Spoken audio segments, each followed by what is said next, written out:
Hello guys, എല്ലാവർക്കും Silsila YouTube ചാനലിന്റെ പുതിയൊരു വീഡിയോയിലേക്ക് സ്വാഗതം. ഞാൻ നിങ്ങളുടെ ആദി. ഇന്ന് നമുക്ക് സംസാരിക്കാനുള്ള വിഷയം ഇന്നലെ നടന്നൊരു സംഭവത്തെ കുറിച്ചാണ് ഗൈസ്. പ്രമുഖ റെസ്റ്റോറൻറ്റ് ഓണറായിട്ടുള്ള ദേവാനന്ദിന്റെ ഭാര്യ ഒരു പ്രൈവറ്റ് ബസ്സിന്റെ ക്ലീനറുമായിട്ട് ഒളിച്ചോടി ഗൈസ്. അപ്പോൾ നിങ്ങൾ ചോദിക്കും, ഈ ഒളിച്ചോടൊക്കെ സാധാരണ സംഭവം എന്തിനാണ് ഇത്ര ഹൈപ്പ്? ഇതിന് ഇത്തിരി ഹൈപ്പ് വേണം ഗൈസ്. കാരണം എന്താണെന്ന് വെച്ചാൽ ഈ ദേവാനന്ദിന്റെയും ശ്രീകുട്ടിയുടെയും കല്യാണം പ്രണയ വിവാഹമായിരുന്നു ഗൈസ്. അവർ ലവ് ചെയ്താണ് കല്യാണം കഴിച്ചത്. കേരളത്തിലുടനീളം 6 ബ്രാഞ്ചുകളുള്ള സ്പൂൺ റെസ്റ്റോറൻറ്റ് ഓണറാണ് ഈ ദേവാനന്ദ് എന്ന് പറയുന്നത്. മാത്രമല്ല, കഴിഞ്ഞ വർഷം ഇവരുടെ വെഡിങ് ആനിവേഴ്സറിക്ക് ദേവാനന്ദ് ശ്രീകുട്ടിക്ക് വേണ്ടിയിട്ട് ഒരു സർപ്രൈസ് ഗിഫ്റ്റ് കൊടുത്തത് നമ്മളുടെ ചാനലിൽ കൂടെ, ബാക്കിയുള്ള പ്രമുഖ യൂട്യൂബ് ചാനലിൽ കൂടെ നമ്മൾ എല്ലാവരും കണ്ടതാണ് ഗൈസ്. സൗഭാഗ്യങ്ങളുടെ പരദീസയിൽ നിൽക്കുമ്പോഴും ദേവാനന്ദിനെ ഉപേക്ഷിച്ച് എന്തിനായിരിക്കും ശ്രീകുട്ടി ഒരു ബസ് ക്ലീനറോടൊപ്പം ഒളിച്ചോടിയത്? സോഷ്യൽ മീഡിയ മുഴുവൻ മൂക്കത്ത് വരൽ വയ്ക്കുന്ന അവസ്ഥയാണ് ഗൈസ് ഇപ്പോഴുള്ളത്. ദേവാനന്ദ് ഇതുവരെ ഒരു ചാനലിനോടും പ്രതികരിച്ചിട്ടില്ല. ഈ ഒളിച്ചോട്ടത്തിന്റെ പിന്നാമ്പുറ കഥകൾ എന്തൊക്കെയാണെന്ന് അറിയാൻ നിങ്ങളെപ്പോലെ ഞാനും വെയിറ്റിംഗിലാണ്. അപ്പോൾ ഇതിനെക്കുറിച്ചുള്ള അടുത്ത അപ്ഡേറ്റ്സ് അറിയാനായിട്ട് നിങ്ങൾ ഇപ്പോൾ തന്നെ ചാനൽ സബ്സ്ക്രൈബ് ചെയ്യുക, ലൈക്ക് ചെയ്യുക, ബെൽ ബട്ടൺ എനേബിൾ ചെയ്യുക. അടുത്തൊരു വീഡിയോ കാണുന്നവരേക്കും ബൈ ഫ്രം ആദി.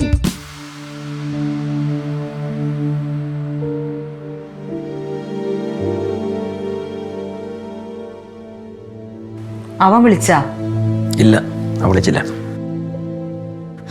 ഇതിനിപ്പോ ഫോൺ ഓഫ് ചെയ്ത് വെക്കുന്നയാ.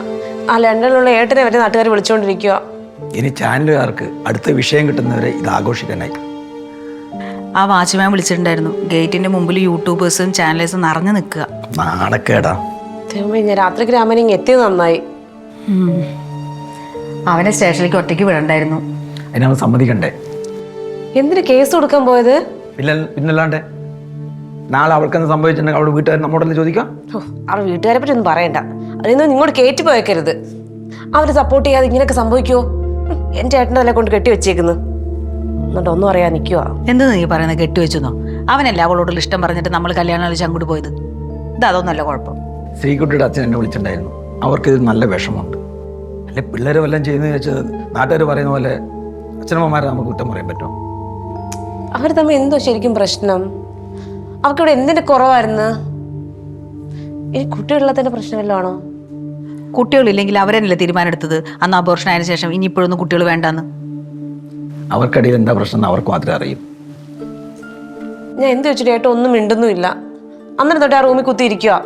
വണ്ടി എടുത്തിട്ടൊന്നും അന്വേഷിക്കാൻ പോലും പോയില്ല. അതിന് മുന്നേ എന്നാ CCTV നാട്ടുകാർ മുഴുവൻ കണ്ടില്ലേ?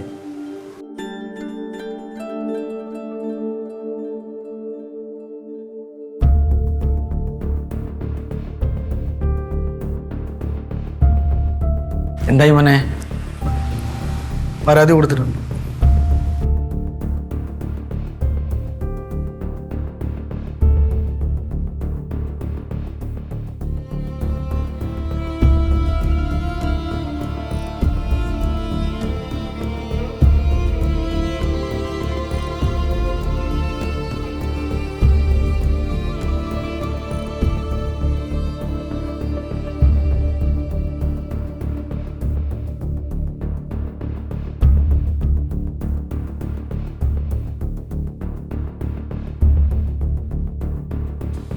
മോനെ, നീ ഒന്നും പറഞ്ഞില്ലല്ലോടാ.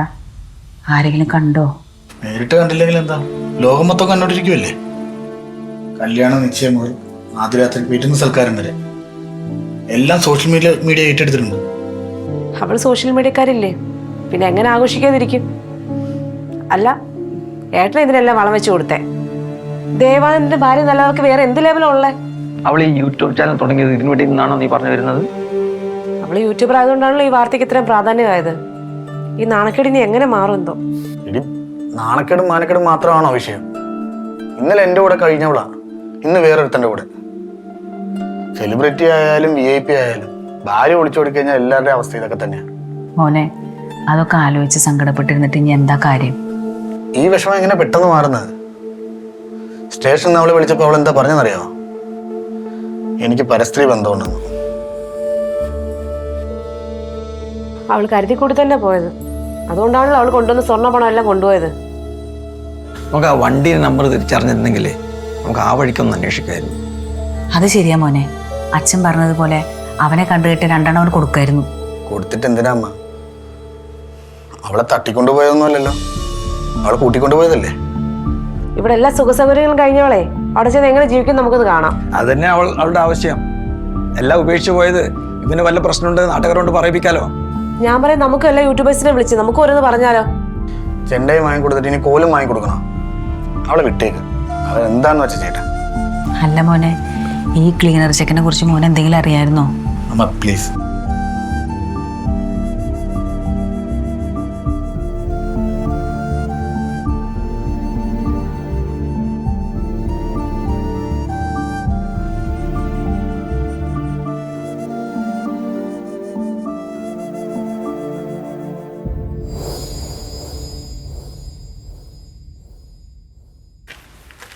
നീ ഇതെവിടെ പോയി? ഞാൻ ബാങ്ക് വരെ പോയതാ. നിനക്ക് കാർ എടുത്ത് പോകാമല്ലേ? എനിക്ക് ബസ്സിൽ പോകാൻ തോന്നി, ഞാൻ പോയി. എനിക്ക് ഇച്ചിരി ബസ് യാത്ര ഇച്ചിരി കൂടുന്നുണ്ട് കേട്ടോ. ഞാനൊന്നും അറിയുന്നില്ല എന്ന് നീ വിചാരിക്കണ്ട. എന്താ ഒരു മോനെ വെച്ചൊരു സംസാരം?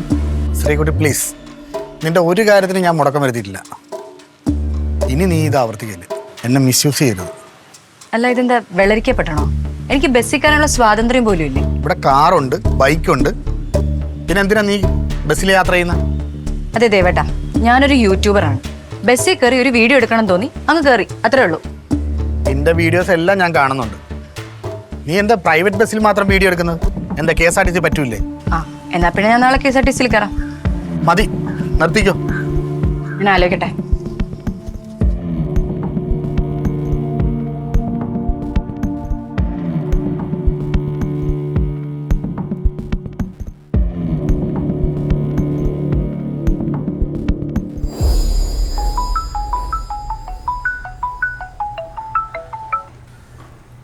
ഹലോ. ഹലോ, എടാ നീ എവിടെ? എടാ ഞാൻ പെങ്ങളുടെ വീട്ടിലാ. എടാ നിന്റെ ഒളിച്ചോടി പോയ ഭാര്യ പറയുന്നത് നിനക്ക് പരസ്പര ബന്ധമുണ്ടെന്നോ? ഇനിയുള്ള ഓൺലൈൻ മീഡിയയെല്ലാം നിന്നെ ദുഷ്ടനാക്കും കേട്ടോ. എടാ ആ പറച്ചിലുകൊണ്ട് ചെയ്ത തെറ്റ് മറക്കാൻ പറ്റുമെങ്കിൽ അത് നടക്കട്ടെ.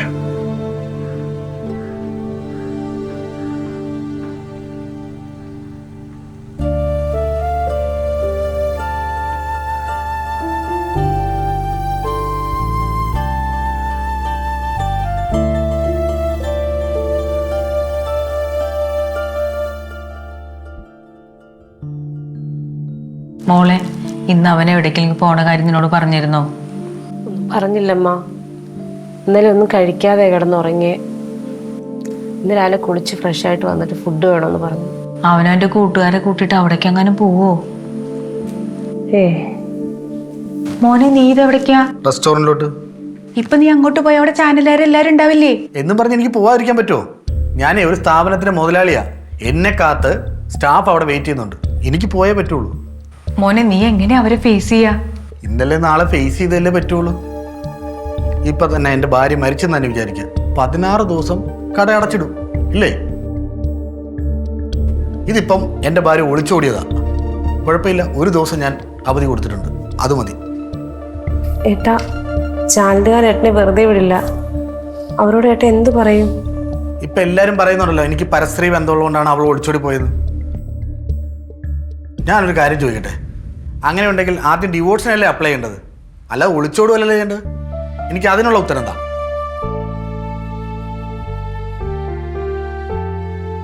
വീഴ്ചകൾ വീണു പോകരുത്. എനിക്ക് ഒരുപാട് ദൂരം സഞ്ചരിക്കാനുണ്ട്. അതിന് നിങ്ങൾ എൻ്റെ കൂടെ ഉണ്ടാവണം.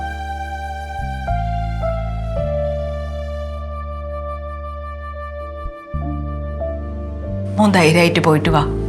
ബാക്കി നമുക്ക് വരണോടത്ത് വെച്ച് കാണാം. ഭഗവതി എൻ്റെ മോനെ കാത്തോളേ. അമ്മ വിഷമിക്കാതെ, കഴിഞ്ഞത് കഴിഞ്ഞു. ഏട്ടൻ്റെ കോൺഫിഡൻസ് ഒക്കെ, എന്നാലും നമ്മുടെ റെസ്റ്റോറൻറ്റിൻ്റെ പേരെന്താ? സ്പൂണ്. നമ്മൾ കഞ്ഞി കുടിക്കുമ്പോഴേ അതിലൊരു കല്ല് വീണ്, അതെങ്ങനെ എടുക്കും? സ്പൂണൊന്നെടുത്ത് കളയും. ഇതും അങ്ങനെ തന്നെ കരുതിയാൽ മതി കേട്ടോ. പോട്ടെ.